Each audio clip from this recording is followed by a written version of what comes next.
रात में धंधोर बारिश और गर्जन के बाद जब मैं सुबह उठा तो मैदान की ओर भागा, और जब मैदान की ओर भागा तो मैंने देखा मेरे भाई, मेरी दादी मशरूम उठा उठा के टोकरी में बिन रही थी। तो मैंने क्या, मेरे भी मन में लालची आया और मैंने भी मशरूम उठाया और घर ले आया।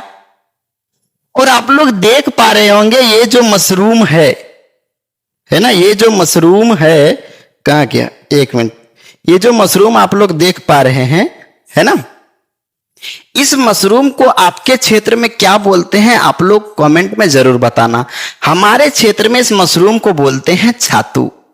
क्या बोलते हैं मेरे भाई? छातू। अब मैं इस वीडियो बनाने का मेरा एक ही मकसद था कि हमारी दादी या आपकी दादी, आपके गांव मोहल्ले में लोग पता है क्या बोलते हैं कि जब बारिश के समय में गर्जन होगी, मतलब बिजली कड़केगी, उस समय क्या होगा, मशरूम उगेगी, नहीं तो मशरूम नहीं उगेगी। क्या ये जो फैक्ट हमारे गांव मोहल्ले में बोलते हैं, क्या ये सच है?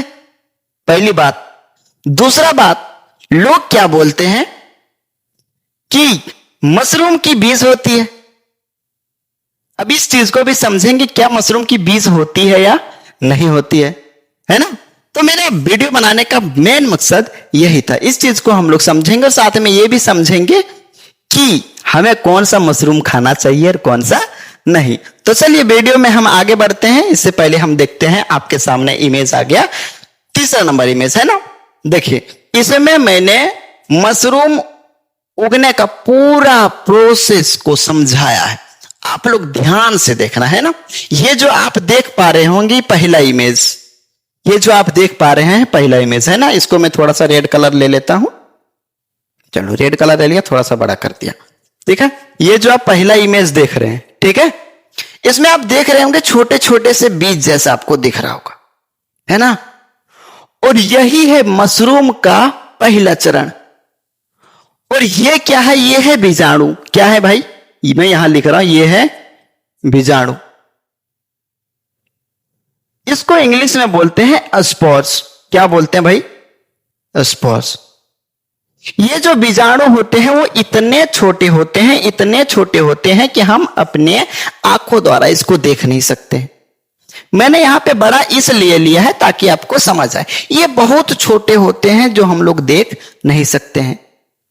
तो ये आते कहां से हैं, इस चीज को हम लास्ट में समझ ही जाएंगे। पहले आप ये समझना कि ये जो बीजाणु है ये आते कहां से। चलो आप समझ लो, कोई दिक्कत नहीं है ना। ये जो आप मशरूम देख रहे हैं, है ना, ये जो इसके निचले वाले भाग है ना, ये जब पूरी तरह से विकसित हो जाती है तो एक मशरूम हजारों लाखों स्पोर्स क्या करते हैं? उत्सर्जित करते हैं, है ना। और ये क्या करते हैं? हवा इसे उड़ा के इधर उधर ले जाते हैं। और हवा जब उड़ा के ले जाते हैं भाई, तो कहीं मिट्टी में गिर गया, कहीं पत्ते के ऊपर गिर गया, कहीं कीचड़ में गिर गया। इस प्रकार से क्या हो जाता है, ये स्पोर सारे गिर जाते हैं, हवा उड़ा के ले गई, है ना। कहीं भी गिर गया, वो कोई लेना देना तो आपको है नहीं, ठीक है। तो देखिए, अब ये जो हमारे पास है स्पोर्स कहां से आए, ये चीज आप समझ गए, है ना। ये जो स्पोर्स हैं ये मिट्टी में पड़े रहते हैं। कहां पड़े रहता है? मिट्टी में। समझ पा रहे हैं? और जब ये मिट्टी में पड़ा रहेगा तो आप ये देख पा रहे होंगे मेरे भाई मेरी बहन कि जो बारिश हो रही है, तो जब बारिश होगी और ये स्पोर्स, ये बीजाणु कहां पड़े हैं? मिट्टी में पड़े हैं, है ना। तो जैसे ही बहुत से बारिश होगी तो यहां पे क्या हो जाएगा? मिट्टी में नमी हो जाएगा। और जैसे ही मिट्टी में नमी मिलेगी उसके बाद ये क्या हो जाएगा? जो ये स्पोर्स हैं, है ना, ये जो बीजाणु है ये अंकुरित होने लगेगा। कैसे होने लगेगा? अंकुरित होने लगेगा। और अंकुरित होने के बाद ये अंकुरित जाल जैसा क्या कर जाता है मेरे भाई? फैल जाता है। और इसी का नाम है माइलेशियम। क्या नाम है मेरे भाई? माइलेशियम। मशरूम का खेल भाई मेन यहीं से है। यही माइलेशियम क्या करता है? आसपास के जो मिट्टी हैं, जो सड़े हुए पत्ते हैं, सड़े हुए घास फूस हैं, है ना, इससे ये क्या करता है? सारे जितने भी पोषक तत्व हैं वो खींच लेता है, जितने न्यूट्रिशन है खींचता है ना। और खींचने के बाद इसमें क्या होता है? छोटे छोटे से उभार आना शुरू हो जाता है। आप देख पा रहे होंगे इसमें, है ना, छोटे छोटे उभार आना शुरू हो जाता है। और जैसे ही इसको वातावरण सही मिलता है, कितने इसकी वातावरण कितनी होना चाहिए? 20 से लेकर 30 डिग्री सेल्सियस तक। तो जब बारिश होती है तो नॉर्मल सी बात है कि उस समय उसको ये अनुकूल मिल जाता है, ये वातावरण इसको मिल जाती है ना। तो छोटे छोटे उभार आना शुरू हो जाता है और ये क्या होता है, धीरे धीरे बड़े हो जाते हैं। और बड़े होने के बाद 10 से 12 घंटे में लगभग इतना बड़ा हो जाता है, छोटा सा, एकदम छोटू सा, है ना, छोटू सा, नन्हू सा, मुन्नू सा, है ना, इतना बड़ा होता है। और इसके बाद अगला चरण में क्या होता है कि 12 से लेकर 48 घंटे में क्या हो जाता है, बड़ा हो जाता है। और जब बड़ा हो जाता है तो हम लोग इसको क्या करते हैं, मशरूम ढेर सारा देखते हैं, उठा के ले आते हैं। तो आपको ये प्रोसेस आप समझ रहे होंगे कि मेरे भाई कैसे कैसे इसकी वृद्धि होती है।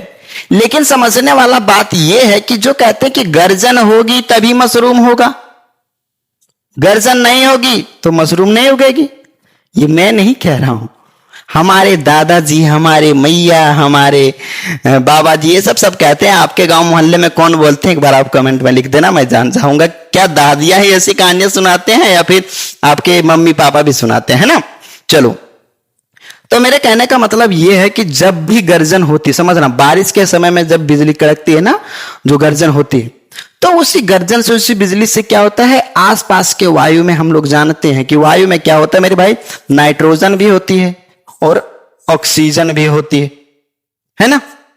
तो ये दोनों उपस्थित होता है किसमें, वायु में। और जब बिजली कड़कती है तो ये दोनों क्या करते हैं, नाइट्रेट बनाते हैं। क्या बनाते हैं, नाइट्रेट। और जब नाइट्रेट बनता है तो बारिश के समय में ही ये नाइट्रेट कहां जाती है, मिल जाती है पानी में। और वो पानी कहां चली जाती है, जमीन में। और ये जो माइलेशियम है इसको क्या मिलने लगता है, नाइट्रेट। और ये नाइट्रेट एक प्रकार से समझना तो माइलेशियम के लिए क्या है, अच्छी खाद है। क्या अच्छी खाद है? तो आप मेरे भाई एक बात बताओ, जब खाद किसी को मिलेगी, हम लोग देखते हैं फसल में खाद छिड़क देते हैं तो कितनी अच्छी फसल होती है ना। तो अगर इसको, मशरूम को नाइट्रेट मिलेगा तो ये भी ज्यादा मात्रा में उगेगी। बात सही है कि नहीं है? तो सेम प्रोसेस यही। तो गांव मोहल्ले में यही कहते हैं कि जब बिजली कड़केगी तभी होगी, नहीं तो बिजली नहीं कड़केगी नहीं होगी। उसको साइंस की भाषा पता नहीं है ना। लेकिन बड़े बुजुर्गों ने उसको जैसे कह दिया वैसे उसने समझ लिया, ठीक है। तो गर्जन से ही ज्यादा मशरूम होगा। इस चीज को कैसे, क्योंकि वो नाइट्रेट बनाता है। नाइट्रेट कहां जाती है, जमीन में। और वो जमीन में जाने के बाद ये क्या करती है, माइलेशियम सारा खींच लेती है और उभार ज्यादा निकलता है। ज्यादा उभार निकलेगी तो मशरूम ज्यादा उगेगी, है ना। अब तीसरा पॉइंट क्या है मेरे भाई कि कौन सी मशरूम को खाना चाहिए। ध्यान देना, सारे मशरूम खाने लायक नहीं होते हैं। मशरूम का नाम देखो, कुकुरमुत्ता भी होता है, टेक्नस भी होता है ना। आपके यहाँ क्या होता है आसपास के क्षेत्रीय में जिसे आप खाते हैं, कमेंट जरूर करना, मैं बार बार कह रहा हूं, ठीक है। तो लावा छाती भी होता है। लावा छाती भी मैंने बहुत सुना है ना, गांव मोहल्ले में कहा जाता है। लेकिन ध्यान देना आपको खाना कौन है, ठीक है। अगर आप गलती से खा गए, आपको पहचान नहीं है, तो आपके लिए जानलेवा भी हो सकता है मेरे भाई। आपकी तबीयत बहुत बिगड़ सकती है। इसलिए मैं पहचानने का कुछ नियम बता रहा हूं, इसको ध्यान रखना। और नहीं तो आप जब भी मशरूम लाते हैं तो बड़े बुजुर्ग से दिखा लेना, फिर उसे खाना, है ना। तो देखो, जो ऊपरी सतह, ऊपरी वाली जो लेयर होती है ना, ये कैसा होना चाहिए, व्हाइट होना चाहिए। ये वाली लेयर कैसा होना चाहिए, व्हाइट होना चाहिए। और इसकी जो अंदर वाली सतह है ना, ये भी कैसी होनी चाहिए, व्हाइट कलर की होनी चाहिए, ठीक है। तभी हम लोग घरेलू वाला जो मशरूम होता है, जो हमारे खेतों में उगता है, तब हम खाएंगे। दो आपको पहचानने का नियम बताया। जब ये डंठल को हम तोड़ेंगे ना, कैसे भी, तो इसके अंदर भी व्हाइट ही होना चाहिए। अगर ये रंग बिरंग का है, इधर काला है, तो समझ जाना लोग उसे कुकुरमुत्ता बोल सकते हैं, ठीक है। तो ये भी व्हाइट होना चाहिए, ये भी व्हाइट होना चाहिए, और ये भी व्हाइट होना चाहिए। हम लोगों की घरेलू पहचान है ये, ठीक है, तभी हम खाएंगे। और नहीं तो अगर आपने मशरूम लाए तो आप अपने दादी दादाजी से दिखा लेना, कोई दिक्कत नहीं। उन लोगों की पहचान बहुत पुरानी है, पुराने लोग हैं, पुरानी पहचान है ना, कोई दिक्कत नहीं होगी।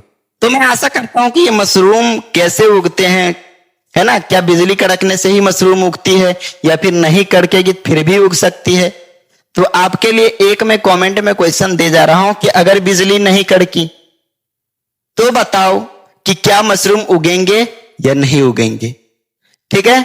तो मैं फिर मिलूंगा नेक्स्ट वीडियो में। तब तक आप लोग मशरूम खाते रहिए और सेफ रहिए, और मशरूम खाने के लिए आप बारिश का इंतजार करिए। धन्यवाद।